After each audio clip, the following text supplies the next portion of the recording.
और माननीय सभापति महोदय, मुझे इजाजत दीजिए, ये केवल राजनीति कर रहे हैं।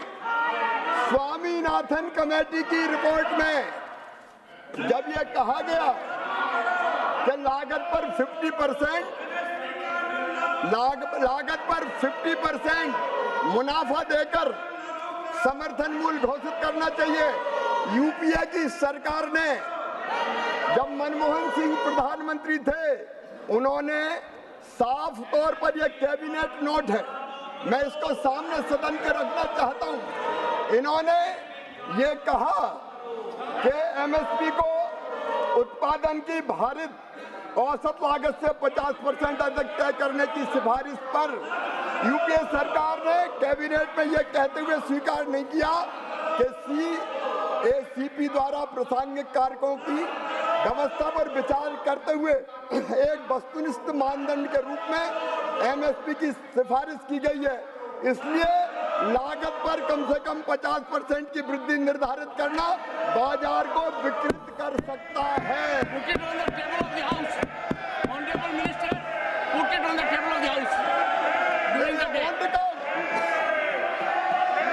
इन्होंने स्वामीनाथन आयोग की सिफारिश स्वीकार करने से इनकार कर दिया। ये कांतिलाल भूरिया जी का जवाब,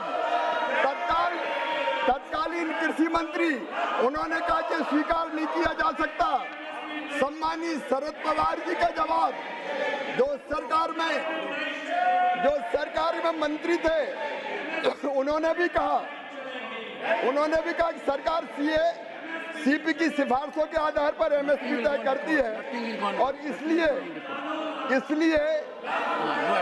पहचानने की आवश्यकता है कि उत्पादन लागत और एमएसपी के बीच कोई आंतरिक संबंध नहीं हो सकता, और उन्होंने इनकार कर दिया, इसको स्वीकार नहीं किया। ये मंत्री केवी थॉमस का जवाब, इस सिफारिश को सरकार ने स्वीकार नहीं किया है क्योंकि एमएसपी की सिफारिश कृषि लागत और मूल्य आयोग द्वारा वस्तुनिष्ठ मानदंडों के आधार पर प्रासंगिक कारकों की व्यवस्था पर विचार करते हुए की जाती है। यह कैबिनेट नोट इनकी सरकार का, माननीय सभापति महोदय, मैं रखता हूं, लेकिन कैबिनेट नोट में इन्होंने राष्ट्रीय किसान आयोग द्वारा राष्ट्रीय नीति में शामिल न की गई सिफारिश, जब यह सिफारिश की गई कि एमएसपी उत्पादन की भारित औसत लागत से कम 50% से अधिक होना चाहिए, कैबिनेट नोट में यह लिखा, एमएसपी की सिफारिश सीएसीपी द्वारा संबंधित घटकों की किस पर विचार करते हुए वस्तुपूरक मानदंड पर की जाती है, अतः लागत पर कम से कम 50% की वृद्धि निर्धारित करने से मंडी में विकृति आ सकती है। कुछ मामलों में एमएसपी व उत्पादन की लागत के बीच मैकेनिकल लिंकेज प्रत्युत्पादक हो सकता है, इसलिए स्वीकार नहीं की जा सकता। ये इनका चेहरा है, ये मैं पटल पर रखता हूँ, ये बचा के रख लो, ये ले जाओ, ये दे दिए, वो दे दिए, ये भी दे दिए। ये इनका असली चेहरा है। ये किसान के नाम पर, माननीय सभापति महोदय, केवल राजनीति करना चाहते हैं। ये